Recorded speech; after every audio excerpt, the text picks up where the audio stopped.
তারেক রহমানকে নিয়ে এভাবে গান পরিবেশন করে নির্বাচনী এলাকা মাতিয়ে তুলছেন বিএনপি জোটের প্রার্থী মাওলানা জুনায়েদ আল হাবিব। বক্তব্যের এক পর্যায়ে তিনি বলেন, আমি রোহিঙ্গা নই, আমাকে তারেক রহমান আপনাদের কাছে পাঠিয়েছেন, তবে একটি মহল আমাকে রোহিঙ্গা বলে অপপ্রচার চালাচ্ছে।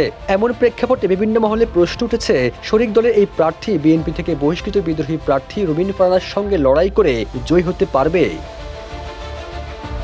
বিএনপির সাবেক চেয়ারপারসন বেগম জিয়া আক্তার মাগফিরাত কামনায় 13 জানুয়ারি এক দোয়া মাহফিলে শরিক দলের প্রার্থী জুনায়েদ আল হাবিব বলেন, আমি মুনাফিক নই, রোহিঙ্গাও নই, তবে একটি মহল আমাকে রোহিঙ্গা বলে অপপ্রচার চালাচ্ছে। আগামী দিনে প্রধানমন্ত্রী হিসেবে তারেক রহমানকে দেখতে হলে এখন থেকেই কঠোর পরিশ্রমে মাঠে নামতে হবে। প্রতিপক্ষকে কোনোভাবেই হালকাভাবে নেওয়ার সুযোগ নেই বলেও জানান তিনি।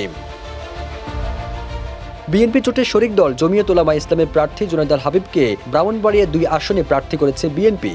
আর এই আসনে জোটের প্রার্থীর বিরুদ্ধে গিয়ে বিদ্রোহী প্রার্থী হয়েছেন দলটির বহিষ্কৃত নেত্রী রুমিন ফারহানা। বিদ্রোহী হয়ে নির্বাচনী এলাকায় বিভিন্ন সভা সমাবেশ করে ব্যাপক আলোচনা সৃষ্টি করেছেন রুমিন ফারহানা। তবে শক্ত অবস্থানে থেকে জোটের প্রার্থী জুনায়েদ আল হাবিব বলেছেন, আগামী 12 ফেব্রুয়ারি নির্বাচন ঐক্যের মাধ্যমে মোকাবেলা করতে হবে। ঐক্য ছাড়া কোনো বিকল্প নেই। যদি আমরা ঐক্যবদ্ধ না থাকি তাহলে সামনে আরো ভয়াবহ অবস্থার মুখোমুখি হতে হবে। একই সঙ্গে খেজুর গাছ প্রতীকের প্রতি সমর্থন জানিয়ে তিনি বলেন, সরাইলে খেজুর গাছ মার্কা মানেই ধানের শীষ। সবুজ আলম, নিউজ ডেস্ক, ইত্তেফাক।